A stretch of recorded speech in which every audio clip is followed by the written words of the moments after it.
하나님의 말씀 보겠습니다. 하나님의 말씀 마태복음 17장입니다. 그들이 무리에게 이르매 한 사람이 예수께 와서 꿇어 엎드려 이르되 주여 내 아들을 불쌍히 여기소서. 그가 간질로 심히 고생하여 자주 불에도 넘어지며 물에도 넘어지는지라. 내가 주의 제자들에게 데리고 왔으나 능히 고치지 못하더이다. 예수께서 대답하여 이르시되 믿음이 없고 패역한 세대여, 내가 얼마나 너희와 함께 있으며 얼마나 너희에게 참으리요. 그를 이리로 데려오라 하시니라. 이에 예수께서 꾸짖으시니 귀신이 나가고 아이가 그때부터 나으니라. 이때에 제자들이 조용히 예수께 나와 이르되 우리는 어찌하여 쫓아내지 못하였나이까. 이르시되 너희 믿음이 작은 까닭이니라. 진실로 너희에게 이르노니 만일 너희에게 믿음이 겨자씨 한 알만큼만 있어도 이 산을 명하여 여기서 저기로 옮겨지라 하면 옮겨질 것이요 또 너희가 못할 것이 없으리라. 아멘. 하나님의 말씀을 대할 때에 여러분은 어떠한 마음의 움직임이 있으신가요? 저는 제가 왜 오늘 이 말씀을 서두에 함께 나누고 있냐면, 항상 이 단에 올라와서 말씀을 증거하려고 하면 제 밑에 이제 사무실에서 시간이 되어서 이렇게 올라가기 전에 항상 제 마음 가운데 일어나는 감정이 있습니다. 그것은 하나님께서 오늘 이 말씀을 저에게 주셔서 함께 나눌 때에 이 말씀을 함께 나누는 순간, 그 순간이 생각을 이렇게 하다 보면 설레기 시작합니다. 참 뭐 이렇게 큰 움직임은 아니에요. 막 설레서 막 어쩔 줄 몰라 하는 건 아닌데, 이 시간 이렇게 올라오기 그 잠깐의 시간 속에서 설렙니다.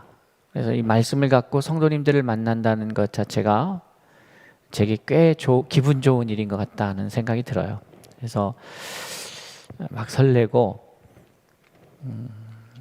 이 말씀을 가지고 함께 이야기한다는 그 시간이 기다려지고 하는 그러한 제 마음의 움직임이 있습니다.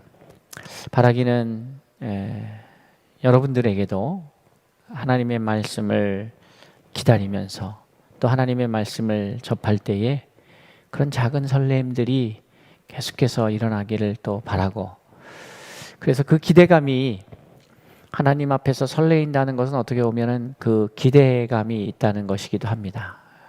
어떤 말씀일까? 오늘은 또 어떤 말씀일까? 그 기대감이라고 하는 것은 또 한편으로는 무언가 하나님에게 말씀으로부터 오는 하나님의 메시지, 또 하나님께 말씀을 통해서 하나님께서 주시는 그 은혜에 대한 그 기대감이겠죠. 그래서 오늘도 그 기대감을 가지고 함께 말씀을 나누겠는데, 이 마태복음 17장의 말씀, 여기까지 오기 전까지 우리는 구약에 속한 사람들, 그것을 넘어서서 예수라고 하는 분이, 우리에게 그리스도로서 다가오신 예수는 그동안 사람들이 겪었던 혹은 사람들이 예상했던, 짐작했던, 사람들이 이렇게 그릴 수 있었던 그런 차원의 사람이 아니었다라는 것이죠. 그러니까 그 당시에 사람들이 예상했었던 히어로, 혹은 그 당시에 사람들이 생각했었던 하나님의 사람은 이럴 거야 라고 했던 기대감, 그 기대감, 그것과는 전혀 다른 차원의 분이었다는 것이죠. 적어도 사람들의 기대감 속에서 읽혀질 위대한 하나님의 사람의 모습은 세례 요한과 같은 정도였을 것입니다. 그러니까 많은 사람들로부터 존경도 받고 많은 사람들로부터 어떻게 보면은 금욕적이고 세례 요한의 삶이라고 하는 것이 광야에서 꿀을 먹고 솔잎을 먹고 솔청을 먹고 꿀을 먹고 이런 우리가 생각할 때에 저 정도 되면은 하나님의 사람이구나. 뭔가 금욕적이고 세상으로부터 초월되어 있고 욕심도 없고 하는 모습으로서의 그 하나님의 사람 이렇게 기대하지 않겠습니까? 아니면 또 다른 하나님의 사람에 대한 기대는 뭐냐면 능력 많음 뭐 이렇게 볼 수가 있겠죠. 그러니까 엘리야와 같은 사람. 우리가 계속 마태복음을 통해서 접하고 있는 이 메시지의 많은 부분들이 하나님의 아들로 묘사되고 표현되고 보여지고 있는 예수의 모습과 이제 하나님의 말씀을 따르고 말씀을 지키고 그 율법 안에 갇혀서 율법의 노예로 율법의 사람으로 어떤 좋은 편으로는 하나님의 말씀을 사모하며 하나님의 말씀을 지켜서 행하는 것을 위안 삼고 그것을 붙잡고 나아가는 율법의 사람들 이것이 대비되면서 대표적으로 율법 안에 율법으로 출발해서 율법의 과정을 거쳐서 율법으로 끝날 수밖에 없는 가장 위대한 사람은 누구겠어요? 세례 요한이다 하는 거예요. 세례 요한이라고 하는 사람을 넘어서는 사람은 아무도 없어요. 그것을 마태는 계속 우리에게 얘기하고 있는 것이죠. 그 마태가 얘기하고 있는 것을 이렇게 듣고 있다 보면 결국 그것으로는 안 되고 새로운 사람, 새로운 모습이 우리에게 소개되는데 바로 예수 그리스도인데 이 예수 그리스도는 달라도 너무 다른 겁니다.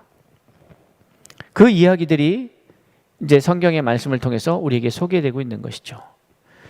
거기 하이라이트가 이제 지난 시간에 우리가 변화산상에서의 예수 그리스도의 그 놀라운 모습 베드로와 요한과 야고보가 그것을 보고 여기다 초막 3개를 짓고 우리가 여기서 살았으면 좋겠습니다. 거기에 갇혀 있는 거죠. 엘리야도 나오고 모세도 나오는데 그 화려함 혹은 그 화사함 혹은 그 놀랄만한 상황 그것은 결국 우리가 종교적인 측면에서 그릴 수 있는 가장 위대한 사람들의 모습이었던 것이에요. 그런데 그것이 오늘 성경이 우리에게 보여주고자 하는 참된 하나님의 자녀의 모습은 아니다는 사실을 우리가 빨리 깨우쳐야 합니다. 그렇다면 깨우쳤다면 이제 바뀌어야죠. 다시 말해서 우리의 지향점이 그러한 정말 열심히 금욕적인 삶을 통해서 세례 요한과 같이 그러한 도덕적으로 혹은 윤리적으로 혹은 종교적으로 존경받을 만한 삶을 살아간다는 것. 더 나아가서 다른 또 한 관점에서는 엘리야와 같은 능력의 사람이 된다는 것. 이런 것에 갇혀 있는 우리의 모습이 아니라 이제는 마태가 예수의 그리스도의 삶을 통해서 우리에게 보여주시고 있는 그 하나님 나라의 자녀다운 하나님 나라의 백성다운 참 모습 그것을 팔복을 통해서 우리에게 전달하고 있지 않겠습니까? 팔복의 과정을 통해서 거듭난 중생한 다시 태어난 자의 삶의 모습이 어떠해야 하는지를 팔복을 통해서 말씀하고 있고 그 팔복의 단계에 의해서 만들어진 모습이 이 땅에서 어떻게 살아가게 되는지를 예수 그리스도의 그 삶을 통해서 우리에게 보여주고 있는 것이죠. 그러고 나서 이제 마태는 오늘의 이야기를 우리에게 소개하고 있습니다. 근데 저는 다른 것이 이 말씀 속에서 다른 것이 들어온 게 아니고 마태가 이 사건을 여기다 기록하면서 보여주고 싶은 것이 무엇이었을까? 뭘 이야기하고 싶었던 것일까? 믿음에 관한 이야기는 많이 했지 않겠습니까? 근데 저는 여기서 제 마음에, 제 눈에 이렇게 딱 눈을 사로잡았던 것은 뭐냐면 약간 예수님 짜증나셨네 하는 느낌이 드는 거예요. 뭐 짜증이라는 표현이 적절치 않다면 뭔가 예수님이 지금 답답해 하시는 느낌이 들리지 않습니까? 한번 내용을 들어가서 보죠. 그들이 무리에게 이르매 한 사람이 예수께 와서 꿇어 엎드려 이르되, 그들이 무리에게 이르매라고 하는 게 뭐예요? 그러니까 예수님과 요한과 야고보와 베드로가 변화산상에서 이 사건을 겪고 이제 내려온 거죠. 그러니까 제자들이 있었던 거예요. 근데 요 내용을 좀 더 들여다보면 무리에게 이르매 한 사람이 예수께 와서 꿇어 엎드려 이르되 내 아들을 불쌍히 여기소서, 그가 간질로 심히 고생하여 자주 불에도 넘어지며 물에도 넘어지는지라. 내가 주의 제자들에게 데리고 왔으나 능히 고치지 못하더이다. 예수께서 대답하여 이르시되 믿음이 없고 패역한 세대여, 내가 얼마나 너희와 함께 있으며 얼마나 너희에게 참으리요. 요 17절의 내용을 보니까 제가 드린 말씀을 좀 이해하시겠죠. 예수님이 좀 짜증이 나셨어요. 좀 불편해하세요. 다른 것이 아니라 바로 뭐 때문에 불편해요? 답답해 하시는 거예요. 계속 지금 메시지를 통해서, 마태의 이야기를 통해서 쭉 오는 게 뭡니까? 사람이 변화해야 되는데 하나님 나라가 도래하고 있는데 그 하나님 나라에 맞는 사람으로 우리가 변화받아야 된다는 거예요. 하나님 나라에 맞는 사람, 하나님의 자녀, 하나님의 백성, 이 사람이 어떤 사람이냐를 계속해서 말씀하셨고, 그러면 그게 어떻게 되느냐, 어떤 과정을 통해서 어떻게 되느냐를 친히 당신의 삶을 통해서 우리에게 보여주고 계시는 거죠. 그런데 예수님이 그럴 필요가 있었던 사건이 하나 있죠. 예수님이 친히 말씀하신 것처럼 그럴 필요는 없었어요. 그러니까 꼭 그렇게 안 와도 되시는 분이었는데, 그런데 그럴 필요가 있었어요. 누구에게? 본을 보이시고자. 그러니까 우리에게 본을 보이시고자 반드시 필요했던 사건이 뭐예요? 세례를 받는 사건이었습니다. 이 세례의 의미가 뭘까요? 요한복음 3장에서 예수님께서는 물 세례와 성령 세례에 대한 이야기를 하십니다. 물과 성령으로 세례를 받아야 되는 거예요. 그 세례가 뭡니까? 세례라고 하는 것은 내가 죽고 내 안에 그리스도께서 사시는 거예요. 아주 쉽게 얘기하자면. 그러니까 죽어야 될 것이 두 가지가 있는 거예요. 육의 몸이 있고 영의 몸이 있는 거예요. 그러니까 세례를 받을 대상이 두 개가 있다는 거죠. 물 세례가 받을 대상이 있고 성령 세례를 받아야만 하는 것이 있는 거예요.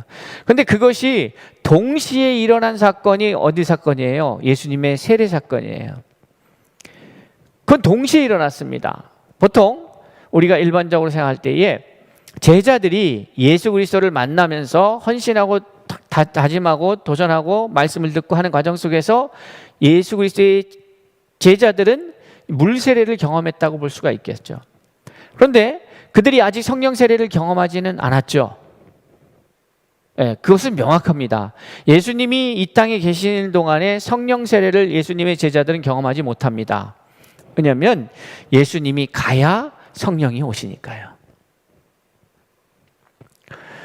그러면 물과 성령으로 거듭나야 그가 하나님의 자녀가 된다면 지금 예수님의 제자들은 온전히 거듭난 자입니까? 아닙니까?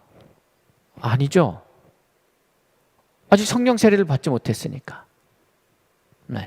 이러한 사람들이 교회에 허다합니다.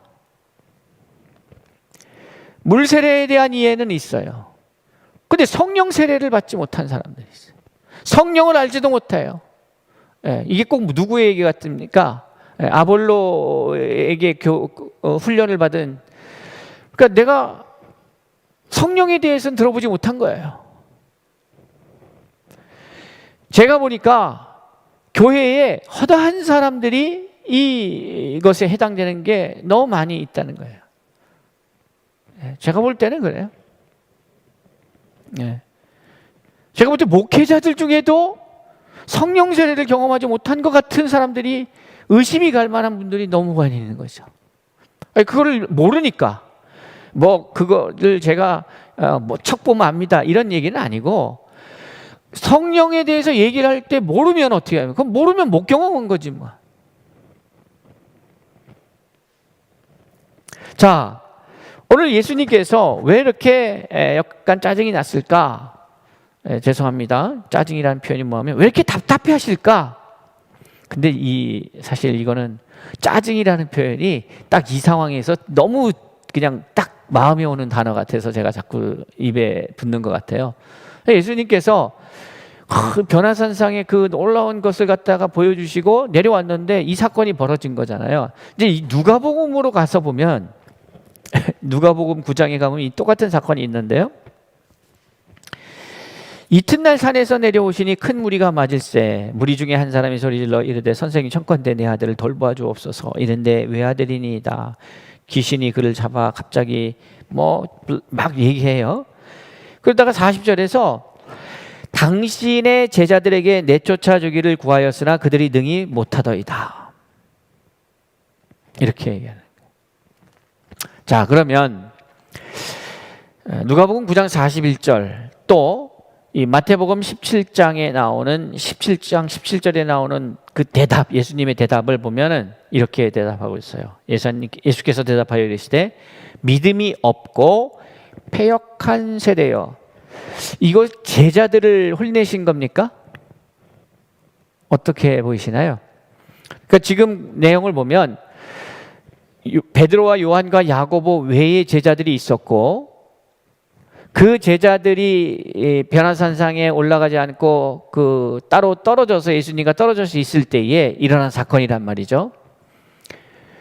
그러니까 수제자들, 에이스들이 빠진 상황에서 일어났기 때문에 그럴 수 있겠다, 뭐 이렇게 볼 수 있나요? 그렇지 않잖아요.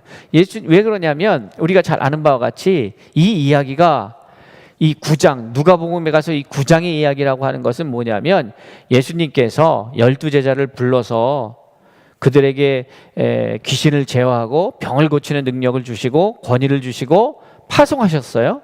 그리고 그들이 다니면서 막 곳곳에 다니다가 막 그런 놀라운 능력들을 갖다가 경험하고 왔어요.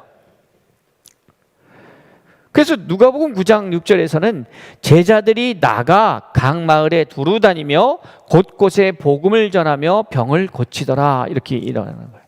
그러니까 이 사건이, 자, 예수님께서 이제 왜 이러한 말씀을 하시는지를 이제 봐야 되는데, 이 예수님의 답변은 두 가지 방향성을 갖고 있습니다. 하나는 제자들이죠.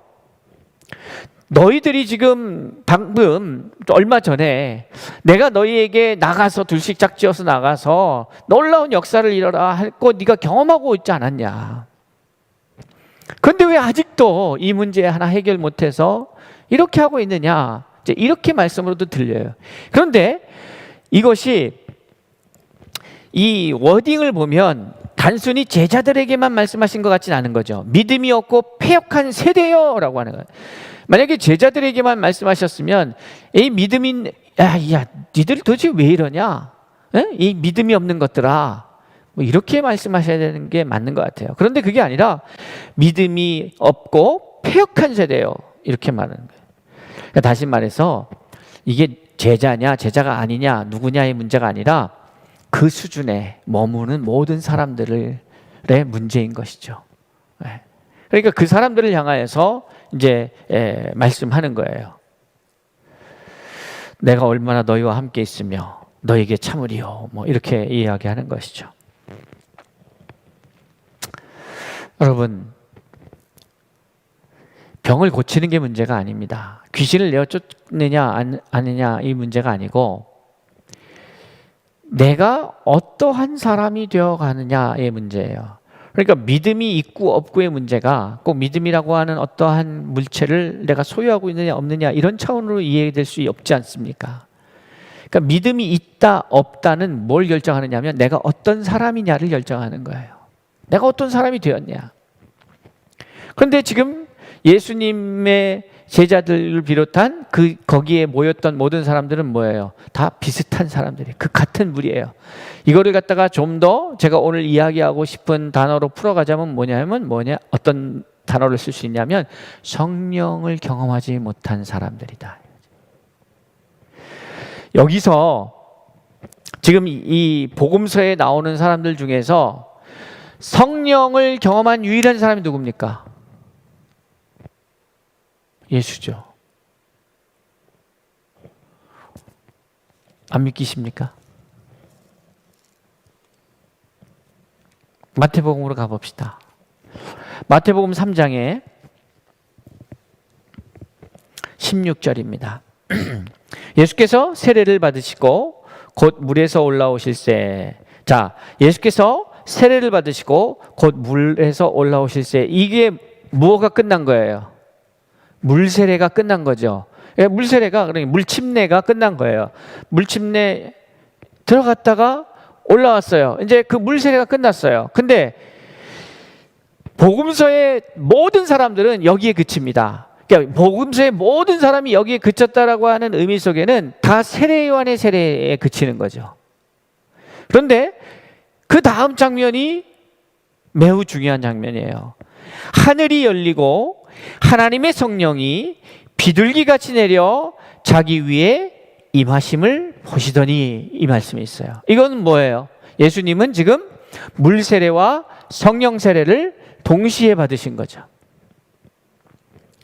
그러니까 왜 이 문제가 발생하느냐 이거예요. 제자들이 예수님의 권능을 힘입어서 나가서 하다가 그 권능이 사라지면, 어떤 제한적인 시간이 지나면 또 아무것도 할 수 없는 존재가 되는 이유가 뭐냐 이 말이에요. 단 한 가지예요. 능력이 없었어요. 그러니까 능력을 빌렸다가 빌려준 능력이 다시 가니까 이제 내게 뭐가 없어요. 능력이 사라진 거예요. 그게 지금 예수님의 제자들의 모습인 거죠. 그런데 이 능력이 왜 없어요? 결국 뭐가 있느냐 없느냐의 차이예요. 성령이 있느냐 없느냐의 차이죠. 성령이 함께 하시느냐 아니냐. 그러니까 누가가 사도행전 1장 8절에서 성령이 너희에게 임하시면 뭐가 따라와요? 권능을 받고. 그러니까 권능. 자, 누가복음 9장 43절에 이러한 상황, 예수님이 제자들도 못 고치고 막 어떨 줄 몰라 하는 이 상황에서 다 데려와. 그래, 알았어, 데려와. 내 아들을 이리로 데려와. 올 때에 귀신이 그를 거꾸로 트리고 심한 경련을 일으키게 하는지라 예수께서 더러운 귀신을 꾸짖으시고 아이를 낫게 하사 그 아버지에게 도로 주시니, 이렇게 말씀하고 있어요. 그게 누가복음의 말이에요. 마태복음의 말은 좀 더 간결해요. 이에 예수께서 꾸짖으시니 귀신이 나간다. 아이가 그때로부터 나았다. 이러고 끝나요. 그런데 누가복음에서는 42절에 그러한 표현, 낫게 하사 아버지에게 도로 주시니 다음에 43절에 매우 중요한 그러나 짧게 언급된 구절이 하나 등장합니다. 그게 뭐냐면 사람들이 다 하나님의 위엄에 논란이라, 이렇게 표현하고 있어요. 하나님의 위엄, 이렇게 말해요. 근데 이거를 영어 성경에서 번역을 킹 제임스 버전에서는 뭐라고 번역하고 있냐면 mighty power 그랬어요. mighty power. mighty power 한국말로 하면 뭐예요? mighty가 뭡니까? 엄청난 파워예요. 그러니까 위대한 힘 혹은 강력한 힘. 이게 그냥 파워 정도가 아니라 mighty power, 이렇게 하고 있어요. 아주 강력한 힘이에요. 그거를 사도행전의 표현으로 뭐라고 하는 거예요? 권능이에요, 권능. 예. 근데 그 권능은 어느 때 임하는 거예요? 성령이 임할 때는 거죠. 성령이 임하지 않으면 권능이 없는 거예요. 하나님의 이 위엄이 없는 거지. 하나님의 위엄이 없으니 하나님의 사람들이 나가서 여지없이 무너질 수밖에 없는 거지. 힘이 있어야 되는데, 능력이 있어야 되는데. 그러니까 예수님과 함께 있을 때는 마치 이런 거 같은 거예요. 싸움 잘하는 내 형이 혹은 내 아버지가 뭐 옆에 있을 때는 마치 뭐 자기가 싸움 잘하는 것처럼, 자기가 권력 있는 것처럼, 자기가 힘이 센 것처럼 막 의기양양해서 뭐 어떠시겠어요? 여러분 이 지역을 좌우하고 있는 어떤 권력자의 옆에 서 있을 때에 이 지역에서 누구도 나를 못 건드린다 하는 생각을 갖고 있다면 얼마나 자신감이 있겠어요. 그런데 그 사람이 없는 거예요. 나에게는 그런 능력이 없고, 그래서 어떻게 되겠어요? 다 사라지는 거예요. 우리가 신앙생활을 그렇게 하고 있지 않는가 말이에요. 신앙생활을. 여기에서 매우 중요한 게 뭐냐면 성령이 임하느냐 안 임하느냐 이 문제가 매우 중요한데, 그것을 다른 표현으로 하자면 우리가 성령과 함께하는 성령의 사람이 되었느냐 아니면 성령을 의지하는 사람이냐 이 문제예요. 이건 매우 큰 차이예요. 예수를 의지하는 것이 신앙인 줄 알아요. 그러니까 여러분, 예수를 안 믿습니까? 예수를 믿으니까 예수께 왔잖아요. 제자들도 예수님 왜 우리는 안 되죠? 예수님은 하실 수 있다는 것을 다 알아요. 예수를 의지해요. 예수를 믿어요. 근데 예수님은 지금 뭐라고 얘기하냐면 너희에게 믿음이 없다는 거예요. 예수님이 말씀하시는 믿음은 예수를 의지하는 것을 가리키는 게 아니라 그 안에 성령을 소유했느냐의 문제예요. 그런데 이 사건이 예수님 당시에 왜 일어날 수밖에 없느냐? 이들은 아직 뭐예요? 성령을 경험하지 못했으니까. 그러니까 여기서 그냥 단순히 제자들을 야단치면서 너희는 왜 그 정도밖에 안 돼? 너희는 왜 그런 정도밖에 안 돼?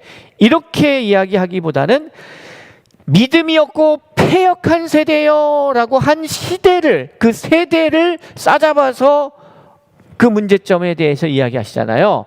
그러니까 이 믿음이 없고 패역한 세대는 다른 말로 오늘 제가 얘기하는 말로 하면 뭐예요? 성령을 경험하지 못한 세대요 이렇게 하는 거지. 교회를 다니고 해봐야 소용없다 이 말이에요.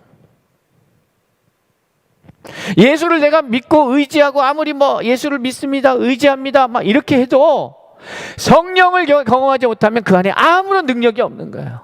왜? 능력은 어디로부터 와요? 성령이 임해야, 성령 세례를 받아야 권능이 임하는 거니까. 그런데 이 마태복음 3장 17절에 나타나는 그 장면, 예수님이 세례를 받으시는 그 장면의 의미가 뭡니까? 그 의미가 그 의미가 뭐예요? 하늘로부터 소리가 있어 말씀하시되 이렇게 하잖아요. 그러니까 이 의미는 뭐냐면 이거는 예수님이 주장한 게 아니라 하나님이 인정하신 사람이다 이 말이에요. 그 하나님이 인정하신 사람의 그 증거, 그러니까 딱 보증을 누가 한 거예요? 하나님이 하신 거단 말이에요.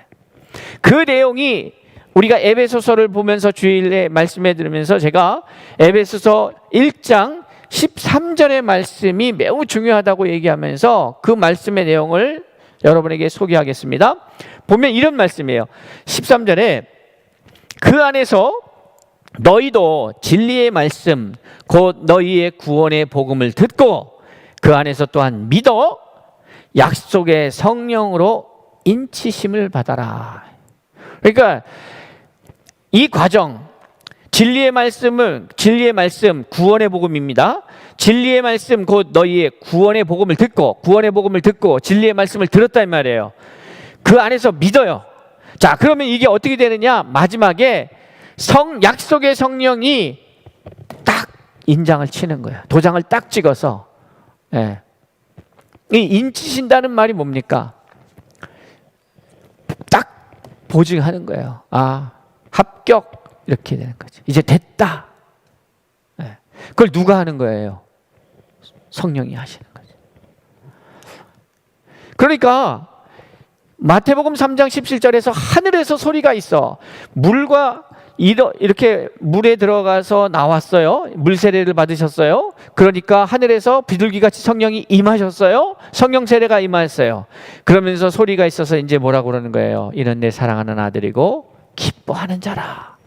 그게 무슨 말이에요? 이제 얘는 내 사람이야. 도장을 찍는.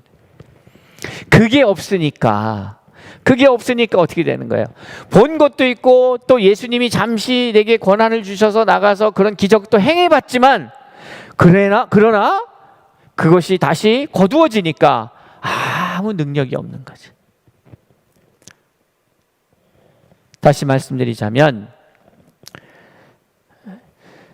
이게 구약에 그랬단 말이에요. 구약에 순간적으로 혹은 필요에 따라서 하나님의 능력이 잠시 잠깐 임하였다가 사라지는 경우들이 구약의 경우들이죠. 저기도 그랬잖아요. 삼손도 그랬고, 엘리야나 엘리사도요. 하나님이 쓰셨던 사람들도, 그러니까 선지자들, 성경에 나오는 선지자들을 되게 보면 뭐냐, 하나님이 잠깐 그 필요에 따라 쓰셨다가 능력을 걷어가시면 그냥 또 평범해지는 거예요. 모세도 마찬가지인 거예요. 구약의 사람들은 다들 뭐예요? 하나님이 그 사람을 필요에 따라 쓰신 거예요. 근데 신약에 오면은 이 이야기가 좀 달라져요. 성령이 이제는 내주하셔서 성령 세례를 받은 사람들은, 이제 성령과 함께하는 사람들은 성령이 떠나질 않으시니까 역사가 일어나는데 계속해서 우리 안에 능력이 거하는 거죠. 마태는 계속해서 이야기하는 것이에요. 우리가 얼마나 과거에 갇혀 있는지, 아무리 얘기해도 도대체 예수의 의미가 무엇인지, 구원을 받았다는 게 무엇인지를 사람들이 잘 모르는 거예요. 구원을 받았다는 것은 예수를 의지한다는 게 아니에요. 예수를 믿는다는 것은 예수가 얼마나 능력이 많으신 것을 아는 게 아니다 이 말이에요. 그게 아니고 예수를 내가 영접함으로 하늘로부터 진리의 말씀, 곧 구원의 복음을 들었어요. 그것을 믿어가 뭐예요? 이제 예수를 받아들여요. 영접해요. 그럼 어떻게 돼요? 위에서부터 성령이 임하시며 이는 내 사랑하는 자다, 내 기뻐하는 자다, 사랑하는 아들이다, 딸이다, 자녀다 얘기하시죠. 그러면 그 뒤부터는 어떻게 되는 거예요? 나는 하나님의 사람으로 세상에 예수를, 하나님을 증거하는 증인의 삶을 살 수 있게 되는 것이죠. 언제까지 예수를 존경하고 예수를 박수치고 예수가 얼마나 위대하신지를 노래하렵니까? 그게 아니죠. 그게 아니고 여러분이 예수와 하나가 되어야 되는 거죠. 말씀과 하나가 되어야 되는 거죠. 성령을 경험하셔야 되는 거죠. 성령을 받아야 되는 거죠. 성령 세례를 받지 않으면 예수를 알고 예수를 쫓아다니고 예수의 일과 더불어서 아무리 해봐야 그들은 어떻게 됩니까? 실패하게 되는 거예요. 바라기는 예수께서 책망하시는 믿음이 없고 패역한 세대의 사람들이 아니라 믿음이 있어 성령의 인치심을 받아 성령의 능력을 힘입어 이 세상에서 믿음을 누리며 발휘하며 세상에 나가 어떠한 귀신과 병든 자들과 야약한 것들을 회복하고 치유하고 고쳐서 그 땅에 하나님의 나라가, 하나님의 빛의 나라가 완성되어질 수 있기를, 저와 여러분의 삶이 그런데 그런 귀한 하나님의 사역에 동참할 수 있기를 바랍니다. 그것이 우리의 참된 모습이지, 그저 예수를 졸졸졸 쫓아다니면서 예수가 얼마나 멋지신지, 예수가 얼마나 위대하신지, 예수가 얼마나 강하신 분인지를 보고 알고 그리고 그것을 얘기하는 것이 우리가 가야 할 모습은 아니라는 것입니다. 예수와 하나 되십시오. 말씀과 하나 되십시오. 성령과 하나 되십시오. 그러면 권능을 받게 되고, 권능을 받게 되면 능력의 사람으로 살아가게 되는 것이죠. 그러니까 능력의 사람이 되자 이런 얘기를 하는 게 아니라 전혀 다른 예수가 우리에게 보여주신 하나님의 자녀의 모습으로 우리가 되어진다면 그러한 사람들은 능력의 사람이 되어 이 땅 가운데 살아가게 된다는 사실을 기억하면서 책망받는 패역한 세대의 모습이 아닌 칭찬받는 믿음의 세대의 우리의 모습이 될 수 있기를 다시 한번 주의 이름으로 축복합니다. 기도하겠습니다.